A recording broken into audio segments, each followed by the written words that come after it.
The Opposing View Podcast. Topic: Idealism versus Materialism. What is the true nature of reality? Opening remarks. Welcome back to Opposing View, the podcast where two minds challenge each other and you to rethink what we take for granted. Today's episode dives deep into a question as old as philosophy itself. What is the true nature of reality? Is the world fundamentally made of matter or of mind? This isn't just academic. Your answer to this question affects how you view consciousness, science, technology, even ethics. Are thoughts born from atoms, or are atoms born from thought?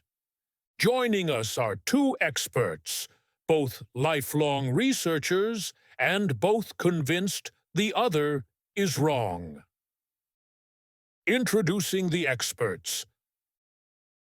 Arguing for idealism, Dr. Richard Albrecht, a philosopher of mind who explores the role of consciousness in quantum measurement and the metaphysical assumptions of modern science. Arguing for materialism, Dr.Gerald Whitman, a retired neuroscientist and scientific realist who studies cognition, brain mapping, and the evolutionary basis of perception. Excerpt 1. Pro-Idealism, Dr. Richard Albrecht. Let's begin with a fact. Conscious experience is the only thing we directly know. Everything else, atoms, space, time, comes to us through experience. Now consider three cases that challenge materialist assumptions. First, the observer effect in quantum physics. In experiments like the double-slit test, light behaves as a wave or particle depending on whether it is observed. In a lab in Vienna conducted by Anton Zeilinger and his team in 2007 and later published, they used entangled photons and delayed choice setups to show that the observer's measurement determined past behavior. That strongly suggests that conscious observation plays a role in shaping physical reality, not the other way around. Second, the hard problem of consciousness, posed by philosopher David Chalmers. Despite brain scans and fMRI studies from places like Cambridge and Stanford, we still can't explain why neural activity leads to the feeling of red, pain, or love. Neurons fire. But that doesn't tell us why anything is experienced at all. Third, consider near-death experiences, NDEs under general anesthesia, cases documented in the Netherlands and South Korea, where patients reported vivid, structured experiences while brain activity was nearly flat. That defies standard models of consciousness as a mere product of brain activity. Put simply, materialism hasn't explained consciousness, but idealism starts with it. Consciousness isn't in the world. It is the world. Three examples: quantum physics, the mystery of consciousness, and anomalous experiences. But do they prove that mind precedes matter? Let's hear from Dr. Whitman. Excerpt 2. Pro-Materialism, Dr. Gerald Whitman.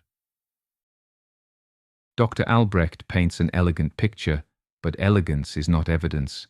Let's walk through his 3 points. First, the quantum observer effect. The so-called observer doesn't have to be conscious. In most modern interpretations, like decoherence theory, any interaction with the environment causes the wave function to collapse. The experiment in Vienna? Yes, it was brilliant, but it didn't require human minds, just measurement devices. Second, the hard problem. It's real, but not mysterious. We don't yet have a full neural model of consciousness, but progress is being made. In labs in Berlin, researchers have mapped predictive coding mechanisms in the cortex, showing how perception arises from internal models of the world. No ghosts, no metaphysics, just information processing in a 1.4 kilogram brain. Third, near-death experiences. These are correlated with massive dopamine and endorphin surges, often accompanied by residual cortical activity in areas like the temporoparietal junction, even when overall EEG is flat. Let's not mistake unknowns for evidence of dualism. Idealism may be comforting, but it hasn't made testable predictions. Materialism, though incomplete, is building actual machines, from brain-computer interfaces to generative AI. That's a paradigm that works.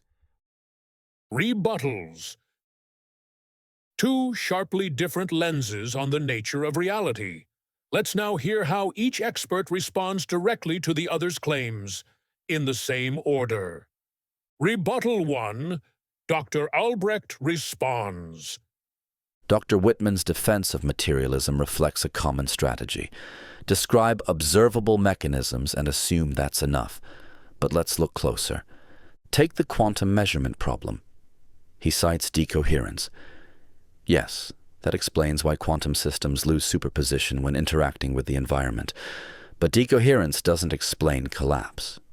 It just pushes the question back. What turns a possibility into an actuality? A Geiger counter clicking isn't a final answer.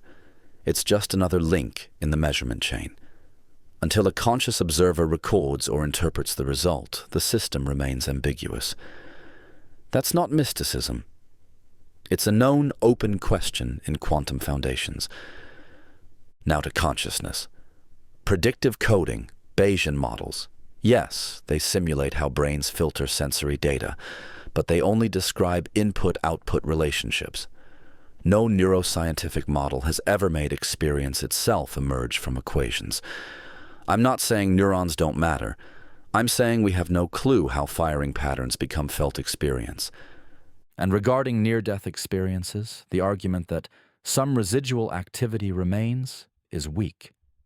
These events occur even in cases of general anesthesia combined with cardiac arrest, where cortical function is clinically absent for several minutes. One example, the 2001 Dutch study published in The Lancet, which documented patients in Rotterdam recalling precise events from their hospital rooms, including conversations, despite flat EEGs. Were those hallucinations? Maybe, but we can't just wave it away. If the mind is merely what the brain does, then shut down the brain and all experience should stop. But the data don't fully support that. Instead of insisting consciousness is an emergent glitch, idealism says it's fundamental. Matter arises in mind, not the other way around. And perhaps that's why materialism struggles so hard to make us feel explained. So, if consciousness resists reduction, maybe it's not just an effect. Maybe it's a cause. Let's turn now to Dr. Whitman for his response. Rebuttal 2. Dr. Whitman responds. I respect Dr. Albrecht's passion, but his argument relies heavily on what science hasn't yet explained rather than what it has. Let's start with quantum physics. Yes, collapse remains a debated issue, but no credible formulation requires conscious observation. You can run quantum eraser experiments in fully automated systems with no human in the loop. In 2018, a team in Beijing ran such a test using entangled photons, beam splitters, and computer-controlled detectors. Results matched standard quantum predictions. No human awareness needed. The mystery is real, but invoking mind as a causal force adds more questions than answers. Now, the so-called hard problem. Sure, we don't yet know how consciousness arises, but science moves forward. We now understand how visual illusions like the Canisa triangle reveal the brain's tendency to fill in missing data. We know that stimulation of the temporoparietal junction can induce out-of-body experiences, as shown in studies from Lausanne University Hospital. These aren't metaphysical anomalies. They're signs that perception and identity are constructs grounded in neural dynamics. As for near-death experiences, the data is interesting, yes, but no brain activity isn't always literal. EEGs are surface tools. They miss deep brain activity. Just because something isn't measured doesn't mean it isn't happening. Also, oxygen deprivation, ketamine release, and REM intrusion are all known contributors to NDE phenomenology. People in Mexico City or Stockholm report similar themes after trauma: tunnels, beings, peace, even in non-clinical settings like extreme G-force tests. You want to know what's truly testable? Materialist models. We're building neural prosthetics, brain-computer interfaces, and emotional AI agents, none of which require idealism. They work because we assume the brain generates the mind. So let me ask, how many apps, treatments, or technologies has idealism produced? None, because it offers no model, only metaphors. Let's not abandon the only paradigm that's delivering results just because it hasn't answered every mystery yet. Mind or matter, experience or electrons. In this debate, what's at stake isn't just philosophy. It's how we understand ourselves and our place in the universe. Thanks to both of our guests, and thank you for listening. Until next time, stay critical, stay curious,